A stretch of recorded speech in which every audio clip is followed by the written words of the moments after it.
သူမရဲ့အဖိုးကွယ်လွန်သွားပြီးနောက်မှာအမျိုးသမီးဟာနေမြေတစ်ခုလုံးမှာတဦးတည်းသောညဖက်ရင်မောင်းဖြစ်တာဝန်ယူခဲ့ပါတယ်အဖိုးဖြစ်သူမတည်ဆုံးခင်မှာသူမကိုအကြိမ်ကြိမ်သတိပေးခဲ့တာရှိပါတယ်အဲ့ဒါကတော့ဘယ်တော့မှမချိုးဖောက်ရမယ့်စီကံ၃ချက်ပဲဖြစ်ပါတယ်ပထမအချက်ကကားပေါ်မှာကိုဝင်ဆောင်မျိုးသမီးလုံးဝမတင်ရပါဒုတိယအချက်ကကားဟာအချိန်မှထွက်ရမယ်တတိယအချက်ကတော့ခရီးစဉ်အတွင်းကားကိုဘယ်တော့မှမရရဘူးဆိုတာပါပဲ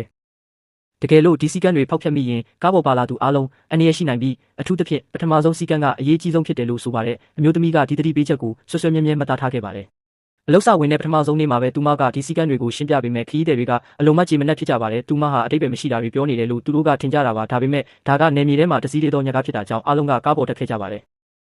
အမျိုးသမီးကစီကံတွေကိုနောက်ထပ်တစ်ခေါက်အလေးနဲ့ပြောကြပြီးလူတိုင်းရဲ့အခြေအနေကိုရိုးရိုးသားသားပြောပြဖို့တောင်းဆိုခဲ့ပါတယ်ခရီးသည်တွေကတော့စိတ်မရှိဖြစ်လာပြီးကားမောင်းမှုသာတိုက်တွန်းခဲ့ကြသလိုကိုဝင်ဆောင်တယောက်မှမပါဘူးလို့လည်းအားလုံးကပြောခဲ့ကြပါတယ်အမျိုးသမီးလည်းတခြားရွေးချယ်စရာမရှိဘဲကားကိုစတင်မောင်းနှင်ခဲ့ရပါတယ်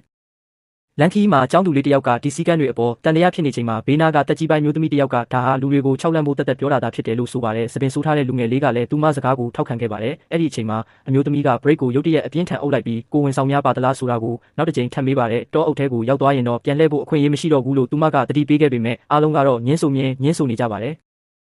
လူငယ်လေးကလည်းသူမကိုကိစ္စသေးသေးလေးကိုအကြီးကျယ်လုပ်နေတယ်လို့လောင်ပြောင်ခဲ့ပါတယ်ချမ်းသာတဲ့အမျိုးသမီးကတော့တကယ်လို့တယောက်ကသာနှောက်ယှက်ခဲ့ရင်သူမကရော်ကြီးနှစ်ဆပေးမယ်လို့ပြောပါတယ်ဒါကြောင့်အမျိုးသမီးလည်းတောအုပ်ထဲကိုဆက်မောင်းဖို့ပဲရွေးချယ်ခဲ့ပါတယ်အစပိုင်းမှာတော့အရာအားလုံးကပုံမှန်တိုင်းပါပဲခရီးသည်တွေဟာအမျိုးသမီးကခြောက်နေတာပဲလို့ထင်ပြီးစိတ်အေးလက်အေးဖြစ်သွားကြပါတယ်ဒါပေမဲ့အချိန်တွေကြာလာတာတော့ကားကတောအုပ်ထဲကနေမထွက်နိုင်သေးပါဘူးနောက်ဆုံးကုန်ကအမျိုးသားတယောက်ကတော့တခုခုမားနေပြီလို့စတင်ခံစားလာရပြီးအရင်ကဆိုရင်ဒီတောအုပ်ကိုခဏလေးနဲ့ဖျက်ကျော်နိုင်တာလို့ပြောပါတယ်လူငယ်လေးကလည်းတစ်ပင်တစ်ပင်ထဲကိုပဲခဏပြန်တွေ့နေရတာကိုသတိထားမိလာတယ်လို့ကျောင်းသူလေးကလည်းတစ်ပင်ကရင်းနှီးနေတယ်လို့ဆိုပါတယ်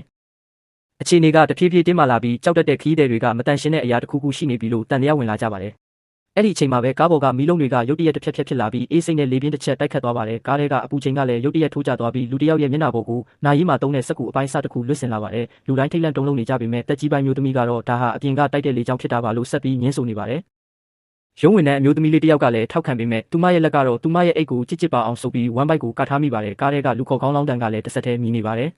ခဏအကြာမှာတော့မီးတွေအားလုံးအမှောင်ကျသွားပါတယ်။ရင်မောင်းမျိုးသမီးဟာသူမရဲ့အဆောင်လက်ခွဲကနေသွေးတွေထွက်နေတာကိုမြင်ပြီးထိတ်လန့်သွားပါတယ်။သူမရှိကိုကြည့်လိုက်တဲ့အခါတစ်ပင်ကြီးတစ်ပင်ကလမ်းမပေါ်မှာရုတ်တရက်ပေါ်လာတာကြောင့်မတိုက်မိအောင် break ကိုအတင်းနှင်းလိုက်ရပါတယ်။အချိန်ကိုကြည့်လိုက်တဲ့အခါတကောင်ကျော်နေပြီဆိုတာသိလိုက်ရတယ်လို့တခုခုတော့မှားနေပြီဆိုတာသူမတေချာသွားပါတယ်။ဒါဟာလမ်းကိုပိတ်ဆို့ထားတဲ့မကောင်းဆိုးဝါးအင်အားစုတစ်ခုရှိနေတာဖြစ်ပြီးတစုံတစ်ယောက်ကစီကံကိုဖောက်ဖျက်ပြီးကိုဝင်ရှိတာကိုဖုံးကွယ်ထားတာကြောင့်ပဲဖြစ်ပါတယ်။အမျိုးသမီးဟာရင်မောင်းထိုင်ခုံကနေချက်ချင်းဆင်းလာပြီးဘသူကိုဝင်ရှိနေတာလဲဆိုတာကိုလူတိုင်းကိုထိတ်တိုက်မေးခွန်းထုတ်ပါတော့တယ်။